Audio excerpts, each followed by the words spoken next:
प्रथम भोसले सर व भोसले मॅडम यांना माझा नमस्कार व पाटील मॅडमनी मदनला निमंत्रण पाठवले याबद्दल त्यांची खूप खूप आभारी आहे। भोसले सरांविषयी बोलायचे म्हटले तरी मी इंग्लिश स्कूलच्या बऱ्याच कार्यक्रमामध्ये जवळून भोसले सरांना पाहिले।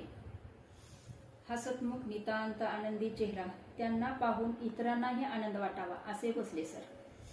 परवाच आमचा कदम गुरुजींच्या पुण्यतिथी निमित्त भजनाचा कार्यक्रम झाला आसावरी भजनी मंडळाचा। नंतर पतंजली परिवार युवा योग संवाद कार्यक्रमाला पण मी होते।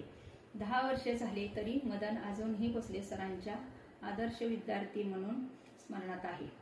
असे कितीतरी विद्यार्थी सरांकडून शिकून मोठमोठ्या पदावर असतील, परंतु इंग्लिश स्कूलमध्ये मदन सोबतही आईवडिलांचाही सत्कार केला। त्यावेळेस मी मॅडमला पत्र लिहून पाठवले होते, ते अजूनही सरांनी व मॅडमनी अमृतासारखे जपून ठेवले। त्याबद्दल मी सर्वांची खूप खूप कृतज्ञ आहे।